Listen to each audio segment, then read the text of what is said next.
Добрый вечер, дорогие друзья. Позавчера, в воскресенье, 10 апреля, у нас в республике находился председатель Комитета Совета Федерации по обороне и безопасности Виктор Озеров. А в другом своем качестве федерального уполномоченного по проведению предварительного голосования партии «Единая Россия» он присутствовал на очередных дебатах участников праймериз в Амгинском районе. Там, в Амге, мне удалось взять у него интервью. Эти две ипостаси гостя, сенатора и уполномоченного, обусловили то, что беседа с ним состояла из двух частей. И полностью интервью выйдет в двух программах. Сегодня мы поговорим о предварительном голосовании «Единой России», о предстоящих выборах в Государственную Думу, а также немного в конце об угрозе международного терроризма. А ровно через неделю, 19 апреля, о противодействии терроризму и экстремизму и о формировании нового суперсилового ведомства Национальной гвардии. Виктор Алексеевич, приступим. Сейчас по всей стране, в частности в республике Саха-Якутия, мы находимся как раз на территории Амгинского района, проходят дебаты участников предварительного голосования партии «Единая Россия». Скажите, пожалуйста, на ваш взгляд, какие качества должны продемонстрировать участники, чтобы на предварительном голосовании одержать победу? Я уточню немножечко. Все ли зависит от искушенности в полемике и мощности голосовых связок? Конечно, нет. Искушенность в полемике – это может только помогать человеку раскрыть содержание тех мыслей, которые есть у него в голове. Но люди, прежде всего, как мне кажется, через дебаты должны узнать внутренне человека, узнать его жизненный путь, что он в этой жизни уже сделал, что он собирается делать.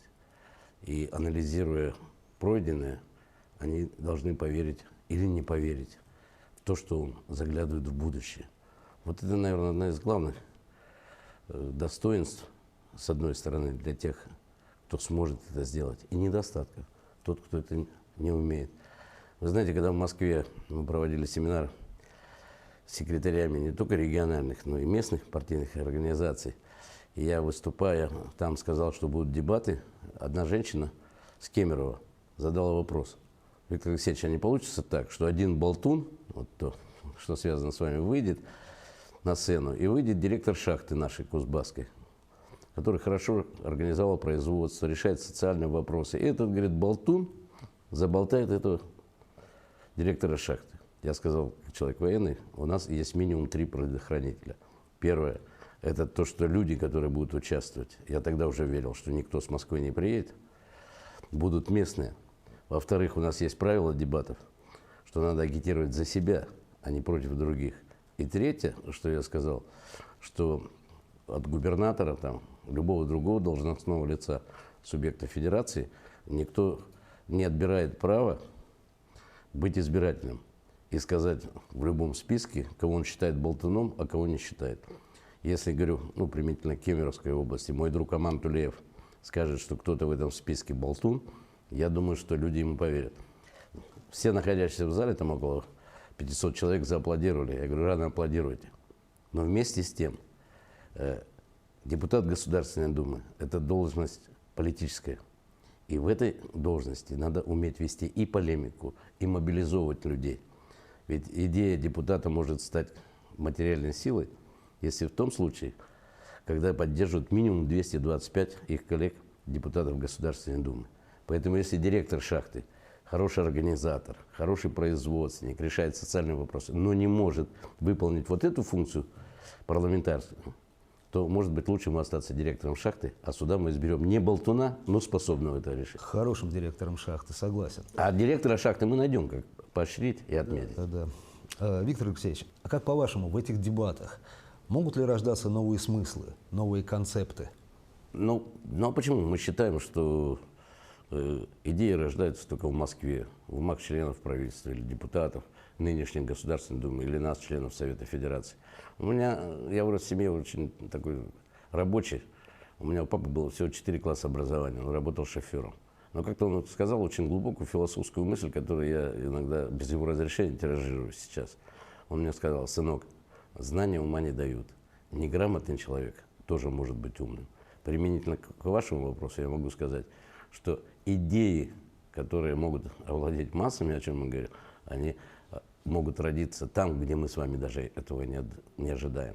То есть будет уделено внимание всем участникам, их предложениям, вне зависимости от того, победил ли впоследствии этот участник дебатов или не победил. Победителей будет немного, но идеи должны с собой унести те, кто потом пойдет работать в Государственную Думу. Да и не только они. Мы вчера с главой республики встречались, сегодня с председателем ЛТМН парламента. Мы говорили о том, что эти идеи, они должны стать достоянием республики, и если они действительно ведут к развитию социально-экономического развития, то как в исполнительной, так и в законодательной власти они должны найти свою поддержку. Виктор Алексеевич, много слухов сейчас ходит вокруг так называемого межпартийного соглашения. Существует ли оно? Вы знаете, политика – это, конечно, иногда и игра компромиссов. В данном случае, на сегодняшний день, никаких на уровне партии с кем-то соглашений не заключено.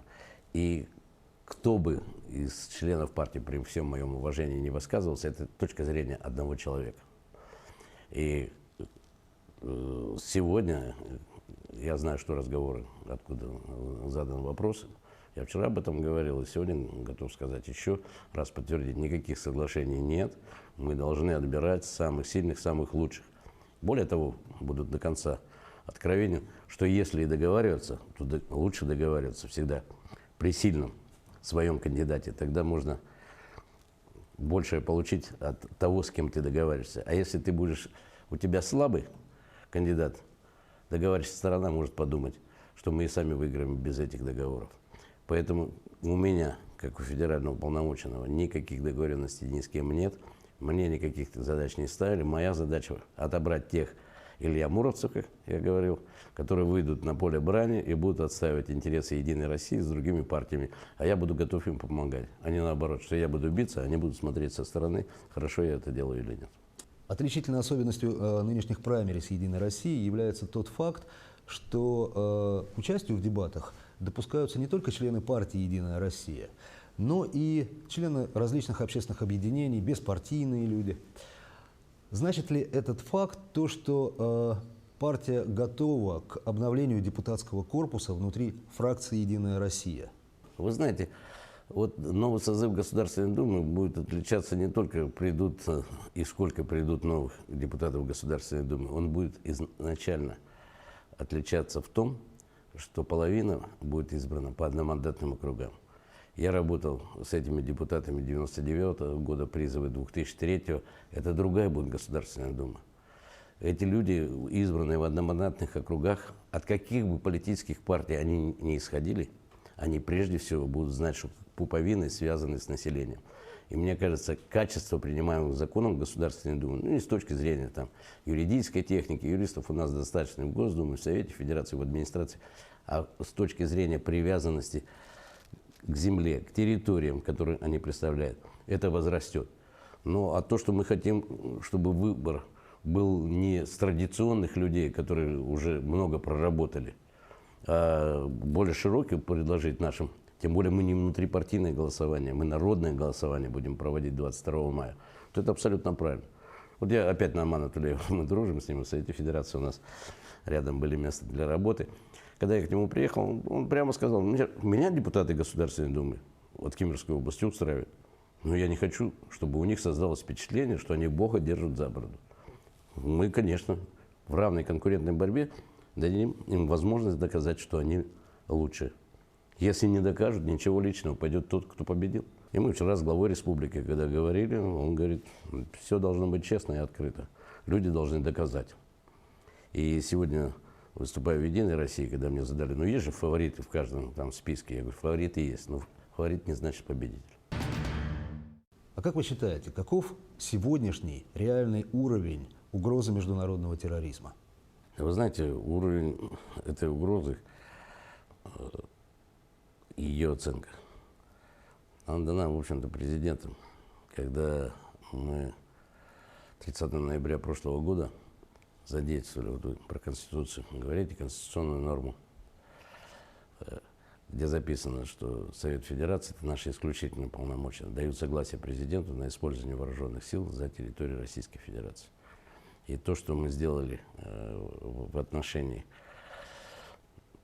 контртеррористической операции в Сирии, это не только просьба президента Сирии Асада, но и осознание руководством нашей страны, что безопасность России зависит и от того, сломаем мы ли хребет террористам там, в Сирии.